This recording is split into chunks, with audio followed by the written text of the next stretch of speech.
Hi all, welcome back to Edubi.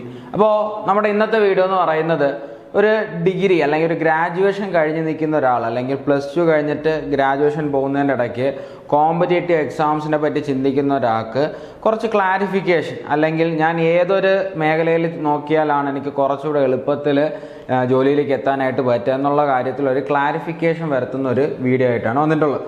അപ്പോൾ അതിനകത്ത് മെയിനായിട്ട് പറയാനുള്ളൊരു കാര്യം എന്ന് പറഞ്ഞു കഴിഞ്ഞാൽ, ഇപ്പം എല്ലാ സ്റ്റുഡൻസും നോക്കുന്നത് അല്ലെങ്കിൽ ഈ പറഞ്ഞ ഗ്രാജുവേറ്റ് ആയി നിൽക്കുന്ന ഒരാൾ കോമ്പറ്റേറ്റീവ് എക്സാം ഫീൽഡിലേക്ക് ഇറങ്ങുന്ന സമയത്ത് ആദ്യം ഏറ്റവും ടോപ്പ് മോസ്റ്റ് നിൽക്കുന്ന എക്സാം ആയിരിക്കും എല്ലാവരും ചിന്തിക്കുക. അങ്ങനെ ചിന്തിക്കുന്ന സമയത്ത് ഓഫ്കോഴ്സ് ആദ്യം നിൽക്കുന്ന എക്സാം എന്ന് പറയുന്നത് ഏത് എക്സാമാണ്? UPSC ആണ്.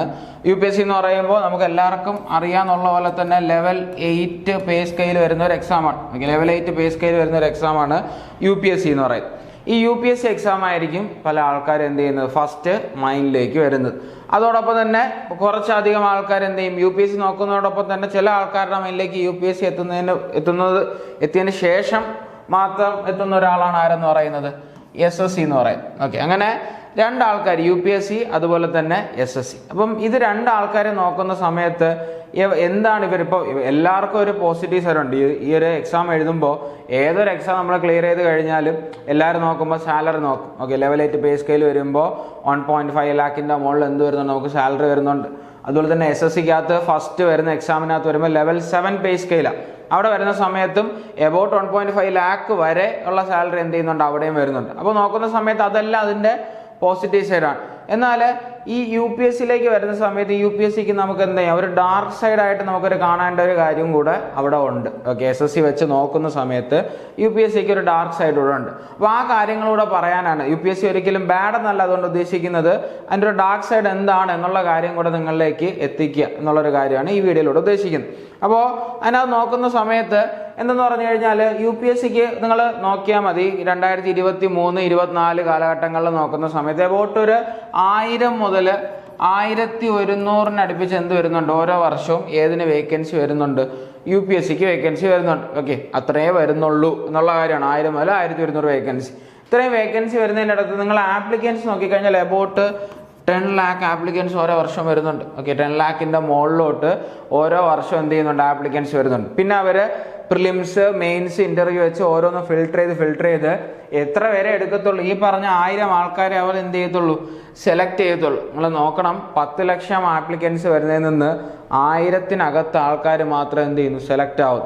ഓക്കെ, അപ്പോൾ അത് അത്രയും നീണ്ടൊരു പ്രോസസ്സാണ്, അത്രയും കോമ്പറ്റീഷൻ വരുന്നൊരു പ്രോസസ്സാണ്. സക്സസ് റേറ്റ് നോക്കിയാൽ തന്നെ കാണാം 0.078% എന്ത് മാത്രമേ ഉള്ളൂ, നമുക്ക് സക്സസ് റേറ്റ് മാത്രമേ ഏതിനകത്ത് വരുന്നുള്ളൂ, UPSCക്കകത്ത് വരുന്നുള്ളൂ. അപ്പം നോർമൽ ബാക്ക്ഗ്രൗണ്ടിൽ നിന്ന് വരുന്ന ഒരാൾ കുറേ നാൾ ഈ പ്രിപ്പറേഷന് വേണ്ടിയിട്ട് UPSC പ്രിപ്പറേഷന് വേണ്ടിയിട്ട് ഇരിക്കുന്നു, അത്രയും വാസ്റ്റ് സിലബസ് കവർ ചെയ്യുന്നു, അറ്റംപ്റ്റ്സ് കുറവാണ്. ഇപ്പോൾ ജനറലായിട്ട് വരുന്ന സമയത്ത് ഒരു 6 അറ്റംപ്റ്റ് ഒരു ജനറൽ കാറ്റഗറി പെടുന്ന ഒരാൾക്ക് കൊടുക്കാനായിട്ട് പറ്റത്തുള്ളൂ. അങ്ങനെ അത്രയും നാൾ നല്ലോണം പ്രിപ്പയർ ചെയ്ത് അങ്ങനെ ഒരു അറ്റംപ്റ്റും കൊടുത്തതിന് ശേഷം അവൻ എന്ത് ചെയ്യുന്നില്ല, ഇത് ക്ലിയർ ചെയ്യാതെ ആയി പോകുന്നുണ്ടെങ്കിൽ, കുറേ ടൈം ഇൻവെസ്റ്റ് ചെയ്തിട്ട് ക്ലിയർ ചെയ്യാതെ ആയി പോകുമ്പോൾ ഒരുപാട് സ്ട്രഗിൾസ് എന്ത് ചെയ്യും, നമുക്കുണ്ടാവാൻ സാധ്യതയുണ്ട്. എന്നാൽ അതേസമയം SSCയിൽ നോക്കുവാണെങ്കിൽ SSCക്കകത്ത് നമുക്ക് ഒന്ന് മാത്രമല്ല, ഒന്നിൽ കൂടുതൽ ഓപ്പർച്യൂണിറ്റീസ് ഒരേ വർഷം എന്ത് ചെയ്യുന്നുണ്ട്, ഓപ്പൺ അപ്പ് ആവുന്നുണ്ട്. അതിൽ തന്നെ ഈ UPSC അല്ലെങ്കിൽ സിവിൽ സർവീസിനെ തന്നെ നമുക്ക് ഈ SSCക്കകത്ത് വരുന്ന നമ്മുടെ മെയിൻ എക്സാം ആയിട്ടുള്ള CGL, ഈ SSC CGL എക്സാമിനെ നമുക്ക് എന്തെന്നും കൂടെ വിളിക്കാനായിട്ട് പറ്റും, ഒരു മിനി സിവിൽ സർവീസ് എന്നും കൂടെ പറയാം. ഓക്കെ, മിനി സിവിൽ സർവീസ് എന്നും കൂടെ ഈ ഒരു എക്സാമിനെ പറയാം. ഓക്കെ, അപ്പോൾ UPSC ഉണ്ട്, SSC ഉണ്ട്. UPSC സിവിൽ സർവീസിനകത്ത് IAS, IPS, IFS, IRS ഒക്കെ ഉണ്ട്. അതുപോലെ തന്നെ ഒരു മിനി സിവിൽ സർവീസ് ആയിട്ട് എന്ന് പറഞ്ഞാൽ മറ്റേത് പേ ലെവൽ 8ഉം ഇത് പേ ലെവൽ 7ഉം ആണ് പേ സ്കെയിൽ വരുന്നത്. ഒരു മിനി സിവിൽ സർവീസ് ആയിട്ട് കാണാൻ പറ്റുന്നതാണ് ആരെന്ന് പറയുന്നത്, SSCക്കകത്തുള്ള CGL എക്സാം എന്ന് പറയുന്നത്. ഓക്കെ അല്ലേ? അപ്പോൾ എല്ലാ വർഷവും CGL എക്സാമും വരുന്നുണ്ട്. ഇത്തവണത്തെ CGL എക്സാം നമുക്ക് ഈ പറഞ്ഞ പോലെ എന്ന് പറഞ്ഞാൽ ഈ പറഞ്ഞ 2026, ഇതിപ്പോൾ ഡിസംബർ ആണ്, 2025 ഡിസംബർ ആണ്.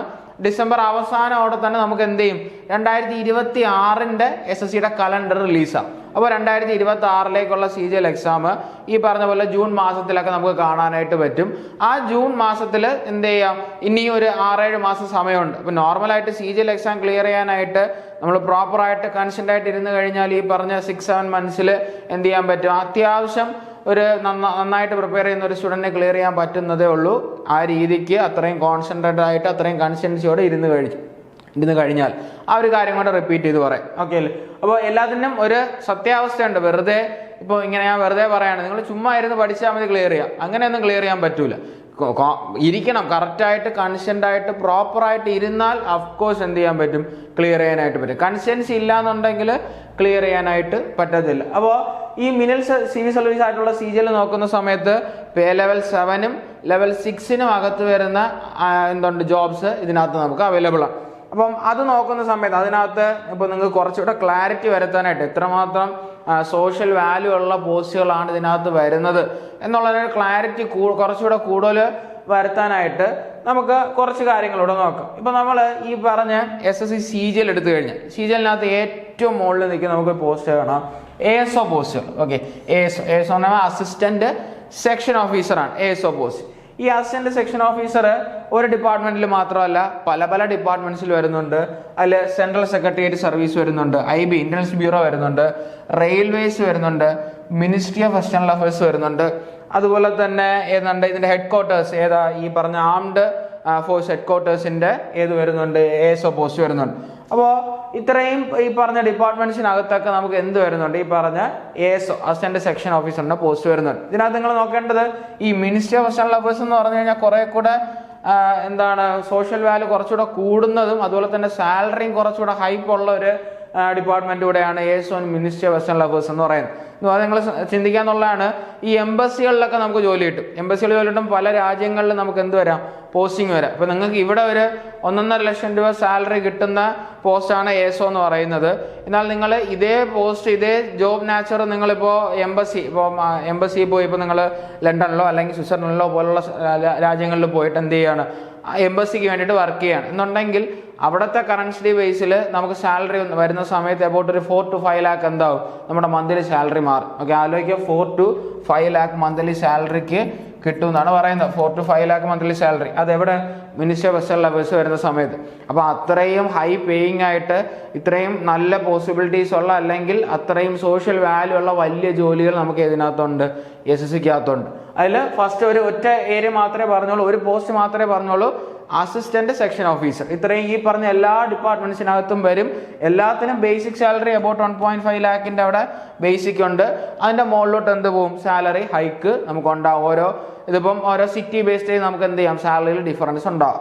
ഇനി അടുത്ത ഈ പറഞ്ഞ ഇതിനെല്ലാത്തിനും ഒറ്റ എക്സാമേ ഉള്ളൂ, CGL എക്സാമാണ്. ഓക്കെ, CGL എക്സാമിനകത്ത് ഇപ്പൊ നിങ്ങൾക്ക് മിനിസ്ട്രി ഓഫ് എക്സ്റ്റേണൽ അഫയേഴ്സ് ആണ് നിങ്ങളുടെ ഡ്രീം ജോബ്. ഇപ്പൊ ചിലപ്പോൾ ഈ വീഡിയോ കാണുന്ന തുടക്കത്തെ സമയത്ത് നിങ്ങൾക്ക് ഒന്നും ഡ്രീം കാണത്തില്ല, ഒരു ഡ്രീം ജോബും കാണത്തില്ല. എങ്ങനെയെങ്കിലും ഒരു പരീക്ഷ ക്ലിയർ ചെയ്താൽ മതി എന്നുള്ള ആൾക്കാരായിരിക്കും ചിലപ്പോൾ ഇത് കാണുക. എന്നാൽ ചിലപ്പോൾ കണ്ടുവരുന്ന സമയത്ത് ഇത്രയും കാര്യങ്ങൾ പറയുമ്പോൾ മിനിസ്ട്രി ഓഫ് എക്സ്റ്റേണൽ അഫയേഴ്സ് എന്ന് പറയുന്ന ഒരു ആള് നിങ്ങളുടെ ഡ്രീം ജോബായിട്ട് മാറുന്നു എന്നുണ്ടെങ്കിൽ നിങ്ങൾ ആ പരീക്ഷയ്ക്ക് അത്രയും റാങ്ക് അപ്പ് ചെയ്ത് നിങ്ങൾ മത്സരിച്ച് കഴിഞ്ഞാൽ, അത്രയും റാങ്ക് നല്ലോണം കിട്ടിയിട്ടുണ്ടെങ്കിൽ നിങ്ങൾക്ക് എന്ത് ചെയ്യാം, പ്രിഫർ ചെയ്യുമ്പോൾ ministry of external affairs first prefer ചെയ്യുന്നു, ആ ജോലി തന്നെ കിട്ടും. ഓക്കെ, അല്ലാന്നുണ്ടെങ്കിൽ നമുക്ക് വേറെ ഏതെങ്കിലും ഡിപ്പാർട്ട്മെന്റിലേക്ക് എന്ത് ചെയ്യാം, നമുക്ക് കിട്ടും. എങ്ങനെ പോയാലും നമുക്ക് കുറച്ചുകൂടെ എളുപ്പത്തിൽ UPSC വെച്ച് നോക്കുന്ന സമയത്ത് കുറെ കൂടെ എളുപ്പത്തിൽ ക്രാക്ക് ചെയ്ത് എന്ത് ചെയ്യാൻ പറ്റുന്നത്, ക്ലിയർ ചെയ്യാൻ പറ്റുന്ന ഒരു ജോലിയാണ് CGL എക്സാം വഴി കിട്ടുന്ന ഈ പറഞ്ഞ ASO എന്ന് പറഞ്ഞ ജോലി. ഇനി ഇതേപോലെ തന്നെ CGLനകത്ത് വരുന്ന ബാക്കി ആൾക്കാരെ നോക്കിക്കഴിഞ്ഞാൽ ഏതാ, inspector post. Okay, inspector post ഏതിനകത്തൊക്കെ ഇൻസ്പെക്ടർ ആയിട്ടുള്ളത്, ഇൻകം ടാക്സ്. ഓക്കെ, IT എന്ന് പറയുമ്പോൾ ഇൻകം ടാക്സ് ഉദ്ദേശിക്കുന്നത്, ഇൻകം ടാക്സ് ഇൻസ്പെക്ടർ. അതുപോലെ തന്നെ സെൻട്രൽ എക്സൈസിനകത്ത് ഈ പറഞ്ഞ സെൻട്രൽ ബോർഡ് ഓഫ് ഇൻഡയറക്ട് ടാക്സിനകത്ത് വരുന്ന സെൻട്രൽ എക്സൈസിനകത്ത് അല്ലെങ്കിൽ എക്സൈസ് ഇൻസ്പെക്ടർ എന്നൊക്കെ പറഞ്ഞ് കാണാറുള്ളത്. ഇനി എക്സാമിനേഷൻ ഇൻസ്പെക്ടർ. ഓക്കെ, അതുപോലെ തന്നെ ഏതാ, പ്രിവെന്റീവ് ഓഫീസർ. ഇത് പറഞ്ഞ ഈ പറഞ്ഞ ജോലികൾ പ്രിവെന്റീവ് ഓഫീസർ നിങ്ങൾക്ക് അറിയാൻ പറ്റും, ഈ പറഞ്ഞ വൈറ്റ് ആൻഡ് വൈറ്റ് യൂണിഫോമിലൊക്കെ കാണുന്ന ആൾക്കാരാണ് നമ്മൾ പ്രിവെന്റീവ് ഓഫീസർ എന്ന് പറയുന്നത്. ഈ സീ പോർട്ടിലും എയർപോർട്ടിലൊക്കെ കാണാൻ പറ്റുന്ന വൈറ്റ് ആൻഡ് വൈറ്റ് യൂണിഫോമിൽ കാണുന്നതാണ് പ്രിവെന്റീവ് ഓഫീസർ എന്ന് പറയുന്നത്. അപ്പോൾ ഈ പറഞ്ഞ ആൾക്കാരൊക്കെ ഈ പറഞ്ഞ ജോലിയിലേക്ക് അല്ലെങ്കിൽ ഈ പറഞ്ഞ പോസ്റ്റിലേക്ക് എല്ലാം എക്സാം കിട്ടാനും അല്ലെങ്കിൽ ജോലി കിട്ടാനും നമ്മൾ ഏത് എക്സാമാണ് ക്ലിയർ ചെയ്യേണ്ടത്, ഈ പറഞ്ഞ CGL എക്സാം തന്നെയാണ് അവിടെ നമ്മൾ ക്ലിയർ ചെയ്യേണ്ടതായിട്ടുള്ളത്. ഓക്കെ, അപ്പോൾ CGLന്റെ കാര്യം കഴിഞ്ഞില്ല. അപ്പോൾ CGL എക്സാം നോക്കുക. Section officer assistant section officer തുടങ്ങിയതാണ്, അത്രയും വലിയ പോസ്റ്റാണ്. ഇവിടെ വന്ന് ഇൻകം ടാക്സ് ഇൻസ്പെക്ടർ റെയ്ഡും കാര്യങ്ങളൊക്കെ നടത്തുന്ന ആരാ, ഇൻകം ടാക്സ് ഇൻസ്പെക്ടർ. അപ്പോഴും ജോലിയുടെ സ്റ്റാറ്റസോ കാര്യത്തിനോ ഒന്നും ഒരു കുറവും വന്നിട്ടില്ല. അത് ക്ലിയർ ചെയ്യാൻ, ആ ജോലിയിലേക്ക് എത്താനും നമ്മൾ ക്ലിയർ ചെയ്യേണ്ട എക്സാം ഏത് തന്നെയാണ്, ഈ പറഞ്ഞ CGL എക്സാം തന്നെയാണ്. ഇനി അടുത്ത് നോക്കിക്കഴിഞ്ഞാൽ അടുത്ത എക്സാം നോക്കുന്ന സമയത്ത് ഏതാ സബ് ഇൻസ്പെക്ടർ പോസ്റ്റ്. ഓക്കെ, നേരത്തെ ഇൻസ്പെക്ടർ പോസ്റ്റ് പറഞ്ഞു, സബ് ഇൻസ്പെക്ടർ പോസ്റ്റ് അതും CBI, അതുപോലെ തന്നെ NIA, നർക്കോട്ടിക്സ്, അതുപോലെ തന്നെ റവന്യൂ, ഇതിനകത്തെല്ലാം എന്താ സബ് ഇൻസ്പെക്ടർ പോസ്റ്റ് വരുന്നതും ഏത് വഴി തന്നെയാണ് ഈ പറഞ്ഞ സീരിയൽ എക്സാം. നിങ്ങളപ്പോൾ നോക്കിയാൽ മതി, ഒരു ഒറ്റ എക്സാമിനകത്ത് കവറാവുന്ന പോസ്റ്റുകൾ എന്ന് പറഞ്ഞു കഴിഞ്ഞാൽ നമ്മൾ ഒരിക്കലും വിചാരിക്കാൻ പറ്റാത്ത അത്രയും സോഷ്യൽ വാല്യൂ ഉള്ള സബ് ഇൻസ്പെക്ടർ പോസ്റ്റ്. നിങ്ങൾ ആലോചിക്കുക, നിങ്ങൾ ഇന്ന് റോഡിൽ കൂടെ നടന്നു പോവാണ്, നാളെ നിങ്ങൾ ഈ പരീക്ഷ ക്ലിയർ ചെയ്തിട്ട് നാളെ നടന്നു പോകുന്ന രീതി എന്ന് പറയുമ്പോൾ, അല്ലെങ്കിൽ ബാക്കിയുള്ളവർ നമുക്ക് തരുന്നൊരു വില, അല്ലെങ്കിൽ നമ്മളൊരു കോമൺ ഫംഗ്ഷന് പോകുന്ന സമയത്ത് നമുക്ക് കിട്ടുന്ന ഒരു സോഷ്യൽ സ്റ്റാറ്റസ് അല്ലെങ്കിൽ ചുറ്റുപാടുന്ന് കിട്ടുന്ന വില എന്ന് പറയുന്നത് എൻറ്റയർലി ഡിഫറെൻ്റ് ആയിരിക്കും. ഇതുപോലെ CGL പോലെ ഒരു എക്സാം ക്ലിയർ ചെയ്ത് ആണ് നിങ്ങൾ പോകുന്നതെന്നുണ്ടെങ്കിൽ. ഓക്കെ, അപ്പം എല്ലാവർക്കും പലപ്പോഴും നമ്മുടെ എല്ലാവരുടെയും ബേസിക് നീഡ് എന്ന് പറയുമ്പോൾ ജോലിയാണ്, ശമ്പളമാണ്, ഇതെല്ലാം ഉണ്ടെങ്കിലും അവിടെ പലപ്പോഴും സോഷ്യൽ സ്റ്റാറ്റസ് എന്ന് പറഞ്ഞൊരു സാധനം കൂടെ നമ്മൾ എന്ത് ചെയ്യും, പുൾ ഓവർ ചെയ്യും. അപ്പം അങ്ങനെ ഒരു ചിന്താഗതിയിൽ, അങ്ങനെ ഒരു നല്ലൊരു സോഷ്യൽ സ്റ്റാറ്റസോടുകൂടി, നല്ല സാലറിയോടുകൂടി നല്ലൊരു ജോലി വേണമെന്നുള്ളവർക്ക് ഭയങ്കര വെരി വെരി വെരി ഇമ്പോർട്ടൻ്റ് ആയിട്ടുള്ള ഒരു എക്സാമാണ് എന്ന് പറയുന്നത് CGL എന്ന് പറയുന്നത്. അപ്പോൾ അതിനകത്തുള്ള പോസ്റ്റുകളെ പറ്റിയാണ് പറഞ്ഞത്. ASO പറഞ്ഞ പോസ്റ്റ് പറഞ്ഞു, ഇൻസ്പെക്ടർ പോസ്റ്റ് പറഞ്ഞു, സബ് ഇൻസ്പെക്ടർ പോസ്റ്റ് പറഞ്ഞു. അല്ലാതെ ഒരുപാട് അസിസ്റ്റന്റ് പോസ്റ്റുകളുണ്ടോ ഈ പറഞ്ഞ മിനിസ്ട്രീസിനകത്തെല്ലാം, ഈ പറഞ്ഞ റെയിൽവേ മിനിസ്ട്രി ആണെങ്കിലും അതുപോലെ തന്നെ സെൻട്രൽ സെക്രട്ടറി സർവീസ് എല്ലാത്തിനകത്തും അല്ലാതെ എന്ത് ചെയ്യുന്നുണ്ട്, ഇഷ്ടം പോലെ അസിസ്റ്റന്റ് പോസ്റ്റുകൾ വരുന്നുണ്ട്. അതോടൊപ്പം തന്നെ ഇനി നമ്മൾ നോക്കുവാണെങ്കിൽ ഇതിനകത്ത് സെലക്ഷൻ പ്രോസസ്സ്. ഓക്കെ, ഇതിനകത്ത് എങ്ങനെയാണ് ഈ CGL എക്സാം എങ്ങനെയാണ് നടക്കുക. അപ്പോൾ CGL എക്സാം ഒന്നുകൂടെ ക്ലാരിറ്റി തരാം. SSCയെ സംബന്ധിച്ചിടത്തോളം ഡിസംബർ മാസം അവസാന സമയത്ത് എന്ത് ചെയ്യും, അവർ 2025 ഡിസംബറാണ്, 2026 SSCയുടെ എക്സാംസിന്റെ എല്ലാത്തിൻ്റെയും ചേർത്തുകൊണ്ട് ഒരു കലണ്ടർ ഔട്ട് ആക്കും. ഓക്കെ, ആ കലണ്ടറിനകത്ത് ഈ പറഞ്ഞ CGL എക്സാം ഇൻക്ലൂഡ് ആണ്. CGL മാത്രമല്ല SSCക്കകത്തുള്ളത്, അത് വേറൊരു ഏരിയ ആണ്. SSCക്കകത്തുള്ള എല്ലാ എക്സാംസും നമ്മൾ എടുക്കുകയാണെങ്കിൽ എബൌട്ട് ഒരു 20 to 25 എക്സാം ഒരു ഇയറിലേക്ക് നമുക്ക് എഴുതാനായിട്ട് പറ്റും. അത് നമുക്ക് വേറൊരു കാര്യം, അല്ലെങ്കിൽ നമ്മൾ വേറൊരു വീഡിയോ ആയിട്ട് തന്നെ ചെയ്യുന്നതാണ്. ഇതിപ്പം പറയുന്നത് CGL പറ്റി. ഓക്കെ, അപ്പോൾ ഈ എക്സാം കലണ്ടർ ഔട്ട് ആകുമ്പോൾ നമുക്ക് അതിനകത്ത് കാണാം മെയ് ജൂൺ മാസങ്ങളായിട്ട് നമുക്ക് ഏതിന്റെ എക്സാം ഉണ്ടാവും, CGL എക്സാം ഉണ്ടാവും. ഇനി ആ CGL എക്സാമിന്റെ സെലക്ഷൻ പ്രോസസ്സ് നോക്കുകയാണെങ്കിൽ നമുക്ക് CBT1 ആദ്യം നടക്കുന്നത് CBT1 ആണ്. CBT1 പിന്നെ CBT2 ഇങ്ങനെ രണ്ടാണ്. ഇവിടെ നമുക്ക് എന്തില്ല, ഇന്റർവ്യൂ എന്ന് പറയുന്ന സാധനം ഇല്ല. ഓക്കെ, UPSC വരുന്ന സമയത്ത് നമുക്ക് എന്തുണ്ട്, ഇന്റർവ്യൂ ഉണ്ട്. ഇവിടെ എന്തില്ല. ഈ പറഞ്ഞ ഈ എല്ലാ ജോലികളും ASO ആയിക്കോട്ടെ, ഇൻസ്പെക്ടർ ആയിക്കോട്ടെ, സബ് ഇൻസ്പെക്ടർ ആയിക്കോട്ടെ, ഈ പറഞ്ഞ എല്ലാ പോസ്റ്റുകൾക്കും ഒരു പോസ്റ്റിന് പോകുന്ന എൻ്റർ ആവാനായിട്ട് നമുക്ക് എന്തിൻ്റെ ആവശ്യമില്ല, ഇന്റർവ്യൂവിൻ്റെ ആവശ്യമില്ല. പലപ്പോഴും ആൾക്കാർക്ക് ചലഞ്ചിങ് ആവുന്ന സാധനം എന്ത് തന്നെയാണ്, ഇന്റർവ്യൂ തന്നെയാണ്. ബാങ്ക് എക്സാം എഴുതുന്ന പല ആൾക്കാരും ഫേസ് ചെയ്യുന്ന വലിയ ഇഷ്യൂ എന്ന് പറയുന്നത് ഏത് തന്നെ, PO എക്സാംസ് എഴുതി പോകുന്ന സമയത്ത് ലാസ്റ്റ് ഘട്ടം നടക്കുന്ന ഇന്റർവ്യൂ ഭയങ്കര ചലഞ്ചിങ് ആയിട്ട് ഫേസ് ചെയ്യേണ്ടി വരുന്നുണ്ട്. എന്നാൽ ഇവിടുത്തെ അഡ്വാൻറ്റേജ് വരുമ്പോൾ എന്തില്ല, ഇന്റർവ്യൂ ഇല്ല, പ്രിലിംസ് മെയിൻസേ ഉള്ളൂ. ഇനി CBT1 CBT2 എന്നുള്ള രണ്ട് ഘട്ടത്തിലാണ് എക്സാം നടക്കുക. ഒരു CBT1 കഴിഞ്ഞിട്ട് നമുക്കൊരു 3 മുതൽ 4 മാസം സമയം എന്തിന് കിട്ടും, CBT2വിന് വേണ്ടിയിട്ട് കിട്ടും. അങ്ങനെയാണ് ഇതുവരെയുള്ള എല്ലാ CGL എക്സാമും നമുക്ക് നടന്നു വരുന്നത്. ഇനി ഇതിനകത്തുള്ള കുറച്ചുകൂടെ വാസ്റ്റായിട്ട് സിലബസിന്റെ കാര്യങ്ങളെ പറ്റി നോക്കുന്നത്, അല്ലെങ്കിൽ ഏതൊക്കെ ഏരിയയിൽ നിന്നാണ് ചോദ്യങ്ങൾ വരുന്നത്, അല്ലെങ്കിൽ CBT1 CBT2 ഏത് രീതിയിലാണ് നടക്കുന്നത് നോക്കിക്കഴിഞ്ഞാൽ, CBT1 വരുന്ന സമയത്ത് CBT1 ആയിക്കോട്ടെ 2 ആയിക്കോട്ടെ 4 ഏരിയ ആണുള്ളത്. ഒന്ന് ഏതാണ്, റീസണിങ്, പിന്നെ ജനറൽ അവയർനെസ്, ക്വാണ്ടിറ്റേറ്റീവ് ആപ്റ്റിറ്റ്യൂഡ്, അതുപോലെ തന്നെ ഇംഗ്ലീഷ് കോംപ്രിഹെൻഷൻ. ഇതിനകത്ത് ഓരോ ഏരിയയിൽ നിന്നും എത്ര ക്വസ്റ്റ്യൻ വെച്ച്, 25 ക്വസ്റ്റ്യൻ വെച്ച്, ഒരു ക്വസ്റ്റ്യന് 2 മാർക്ക് വെച്ച്, ടോട്ടൽ എത്ര മാർക്കിനാണ്, 200 മാർക്കിനാണ് നമുക്ക് എന്ത് നടക്കുക, ടോട്ടൽ എക്സാം നടക്കുക, CBT1 എക്സാം. ഓക്കെ, ഇനി ഇത് കഴിഞ്ഞു കഴിഞ്ഞാൽ CBT1 ക്വാളിഫയിങ് ആണ് എക്സാം. ഈ CBT1 മാർക്ക് ഒരിക്കലും ലാസ്റ്റിലേക്ക് റാങ്ക് കാൽക്കുലേറ്റ് ആയിട്ട് എടുക്കത്തില്ല, ക്വാളിഫയിങ് ആണ്. ഒരു കട്ട് ഓഫ് ഇടും, ആ കട്ട് ഓഫ് ക്ലിയർ ചെയ്ത് കഴിഞ്ഞാൽ നമുക്ക് CBT2 എഴുതാനായിട്ട് നമ്മൾ ക്വാളിഫൈ ആവും. അതിപ്പോഴാണ് 2021 വരെ CBT1 മാർക്ക് എന്ത് ചെയ്യുമായിരുന്നു, ലാസ്റ്റ് റാങ്കിലേക്ക് ഇൻക്ലൂഡ് ചെയ്യുമായിരുന്നു. അപ്പോൾ CBT1 നല്ല മാർക്ക് നേടിക്കഴിഞ്ഞാൽ അത് നമുക്ക് ലാസ്റ്റ് റാങ്ക് ലിസ്റ്റിലേക്ക് ഗുണമാവുന്നുണ്ടായിരുന്നു 2021 വരെ. ഇപ്പോൾ അത് മാറ്റി CBT1 എന്ത് ചെയ്തു, ഓൺലി ക്വാളിഫയിങ് മാത്രമാക്കി മാറ്റി. ഇനി CBT2, ഈ CBT2 എക്സാം ആണ് പ്രോപ്പർ അബൌട്ട് നമ്മുടെ റാങ്കിനെ പറ്റി നിർണ്ണയിക്കുന്ന ഏതാണ്, CBT2 എക്സാം ആണ്. അത് ഓരോരോ സെക്ഷൻ ആയിട്ടാണ് നടക്കുക. ഫസ്റ്റ് എല്ലാം ഒരു ദിവസം തന്നെ നടക്കുന്നതാണ്. ഫസ്റ്റ് സെക്ഷൻ എന്ന് പറയുമ്പോൾ ഏതൊക്കെ കൂടെയാണ്, മാത്സും അതുപോലെ തന്നെ ഈ പറഞ്ഞ റീസണിങ്ങും കൂടെയാണ് എന്ന് പറഞ്ഞ ഫസ്റ്റ് സെക്ഷൻ. ഓരോ ഭാഗത്തു നിന്നും 30 ക്വസ്റ്റ്യൻ, ഒരു ക്വസ്റ്റ്യന് 3 മാർക്ക് വെച്ച് ടോട്ടൽ ഫസ്റ്റ് സെക്ഷൻ നടക്കുന്ന എത്ര മാർക്കിനാണ്, 180 മാർക്കിനാണ് ഫസ്റ്റ് സെക്ഷൻ നടക്കും. ഓക്കെ, ഇപ്പോൾ CBT 2-നകത്തുള്ള ഫസ്റ്റ് സെക്ഷൻ ഏതൊക്കെ? മാത്സ്, റീസണിങ് നടക്കുന്നത് എത്ര മാർക്കിന്? 180 മാർക്കിന്. ഇനി സെക്ഷൻ 2 നോക്കിക്കഴിഞ്ഞാൽ അടുത്ത സെക്ഷൻ നോക്കുന്ന സമയത്ത് ഈ സെക്ഷൻ 1-നകത്ത് തന്നെ വീണ്ടും സബ് ഡിവിഷൻ ആയിട്ട് വരുന്നതാണ് ഏതൊക്കെയെന്ന് പറഞ്ഞാൽ ഈ പറഞ്ഞ ഇംഗ്ലീഷും അതുപോലെ തന്നെ ജനറൽ അവയർനെസ്. ഇംഗ്ലീഷ് ജനറൽ അവയർനെസ്സും ഇംഗ്ലീഷിനകത്ത് 45 ക്വസ്റ്റ്യൻ, ജനറൽ അവയർനെസ്സിനകത്ത് 25 ക്വസ്റ്റ്യൻ. ഓരോ ക്വസ്റ്റ്യനും 3 മാർക്ക് വെച്ച് മൊത്തം 210 മാർക്ക്. ഓക്കെ അല്ലേ? അപ്പോൾ ഈ പറഞ്ഞ നേരത്തെ പറഞ്ഞ 180ഉം 210ഉം മൊത്തം 390-നാണ് നമുക്ക് എന്ത് വരിക? നമ്മുടെ CBT 2 എക്സാം വരും. ഓക്കെ, അതിനകത്ത് തന്നെ ഇവിടെ കണക്കാണ് സെക്ഷൻ 3 എന്ന് പറഞ്ഞു കൊടുത്തിട്ടുള്ളത് കമ്പ്യൂട്ടർ നോളജും അതുപോലെ തന്നെ ഈ പറഞ്ഞ data entry, speed test, okay, skill test ആയിട്ടുള്ളത്. ഇത് രണ്ടും നമുക്ക് ക്വാളിഫയിങ്. ഓക്കെ, കമ്പ്യൂട്ടർ നോളജ് ആണെങ്കിലും അതുപോലെ തന്നെ ഡേറ്റ എൻട്രി ആണെങ്കിലും നമുക്ക് ക്വാളിഫയിങ് ആണ്. അത് റാങ്കിലോട്ട് എന്ത് ചെയ്യില്ല, റാങ്ക് ലിസ്റ്റിലോട്ട് ആ മാർക്ക് ഇൻക്ലൂഡ് ചെയ്യേണ്ട ആവശ്യമില്ല. ഏത് മാത്രമേ ഉള്ളൂ? ഈ 390 മാർക്കിന്റെ ബേസിലാണ് നമുക്ക് എന്ത് വരിക? നമ്മുടെ റാങ്ക് വരിക. ബാക്കി രണ്ടും ക്വാളിഫയിങ് ആണ്. അതിൽ ടൈപ്പിംഗ് സ്പീഡ് ചില പോസ്റ്റുകൾക്ക് എന്ത് വേണം? ടൈപ്പിംഗ് സ്പീഡ് കൂടുതൽ വേണം. അത് സ്പെസിഫൈ ചെയ്ത് നോട്ടിഫിക്കേഷൻ അത് നമുക്ക് എന്ത് ചെയ്യുന്നുണ്ട്? പറയുന്നുണ്ട്. ഓക്കെ, ഇനി ഇതിന്റെ ലാസ്റ്റ് പേപ്പർ 2 എന്ന് സ്റ്റാറ്റിസ്റ്റിക്സ് കൊടുത്തേക്കുന്നത് അതൊരൊറ്റ പോസ്റ്റിന് മാത്രമാണ്. JSO എന്ന് പറഞ്ഞിട്ടൊരു പോസ്റ്റ് ഉണ്ട്. ഓക്കെ, ജൂനിയർ സ്റ്റാറ്റിസ്റ്റിക്കൽ ഓഫീസർ എന്ന് പറഞ്ഞിട്ട് അതിന് മാത്രമേ Tier 2-നകത്ത് എന്ത് എഴുതേണ്ട ആവശ്യമുള്ളൂ? സ്റ്റാറ്റിസ്റ്റിക്സ് എന്ന് പറഞ്ഞിട്ട് ഒരു പേപ്പർ എഴുതേണ്ട ആവശ്യമുള്ളൂ. അല്ലാതെ ഞാനിപ്പോൾ ഈ പറഞ്ഞ ഇൻസ്പെക്ടർ പോസ്റ്റിനോ ASO പോസ്റ്റിനോ ഒന്നും എന്ത് ചെയ്യേണ്ട ആവശ്യമില്ല. സ്റ്റാറ്റിസ്റ്റിക്സ് എന്ന് പറയുന്ന സാധനത്തിന്റെ ആവശ്യം ഇല്ല. ഇത് ഒരൊറ്റ പോസ്റ്റ്, JSO എന്ന് പറഞ്ഞൊരു പോസ്റ്റ്. JSO എന്ന പോസ്റ്റിന് വീണ്ടും ഒരു പ്രത്യേകത ഉണ്ട്. അവിടെ ഏജ് ലിമിറ്റ് എന്ന് പറഞ്ഞാൽ എന്താണ്? 32 ആണ്. JSO പോസ്റ്റിന് ഏതുവരെ എഴുതാനായിട്ട് പറ്റും? 32 വയസ്സ് വരെ ഉള്ളവർക്ക് ഏത് എഴുതാനായിട്ട് പറ്റും? JSO എന്ന് പറഞ്ഞ പോസ്റ്റിന് മത്സരിക്കാനായിട്ട് പറ്റും. അതാണ് ആ JSO എന്ന പോസ്റ്റിന്റെ പ്രത്യേകത. അപ്പോൾ നമ്മൾ നോക്കുന്ന സമയത്ത് CGL-ന്റെ CBT 1 200 മാർക്കിന്, CBT 2 390 മാർക്കിന്. അതിനകത്ത് തന്നെ കമ്പ്യൂട്ടർ നോളജും അതുപോലെ തന്നെ ടൈപ്പിംഗ് സ്പീഡിന്റെ ടെസ്റ്റ് ഉണ്ട്. അത് രണ്ടും എന്താണ്? ക്വാളിഫയിങ് ആണ്. ഈ ഒരു രീതിയിലായിരിക്കും പ്രോസസ്സ് നടക്കുക. എബൌട്ട് ഒരു 8-9 മാസം കൊണ്ട് നമുക്ക് എന്ത് ചെയ്യും? ഈ പ്രിലിംസ് മെയിൻസിന്റെ പ്രോസസ്സ് എല്ലാം അങ്ങ് കംപ്ലീറ്റ് ആവും. പിന്നെ ഫൈനൽ റിസൾട്ടിന് വേണ്ടിയുള്ള വെയിറ്റിംഗ് ആണ്. അത് പലപ്പോഴും പല രീതിക്കാണ് ടൈം എടുക്കുക ഫൈനൽ റിസൾട്ടിന് വേണ്ടിയിട്ട്. ഓക്കെ, അപ്പോൾ ഇതാണ് എന്തെന്ന് പറയുന്നത് CGL എക്സാം. അപ്പോൾ നിങ്ങൾ നോക്കിയാൽ മതി, എങ്ങനെ നോക്കിയാലും നമ്മൾ ഏതൊക്കെ പെർസ്പെക്റ്റീവ് നിന്ന് നോക്കിയാലും എന്താണ് ഈ പറഞ്ഞ UPSC വെച്ച് കമ്പയർ ചെയ്യുന്ന സമയത്ത് CGL അല്ലെങ്കിൽ മിനി സിവിൽ സർവീസ് എന്ന് വിളിക്കാൻ പറ്റുന്ന CGL ഫാർ ബെറ്റർ ആണ്. ഓക്കെ, നിങ്ങൾക്ക് ഇപ്പോൾ UPSC ആണ് ഡ്രീം എന്നുണ്ടെങ്കിൽ അഫ്കോഴ്സ് CGL-നകത്ത് നമുക്ക് ക്ലിയർ ചെയ്തതിനു ശേഷം നമുക്ക് ഏത് നോക്കാം?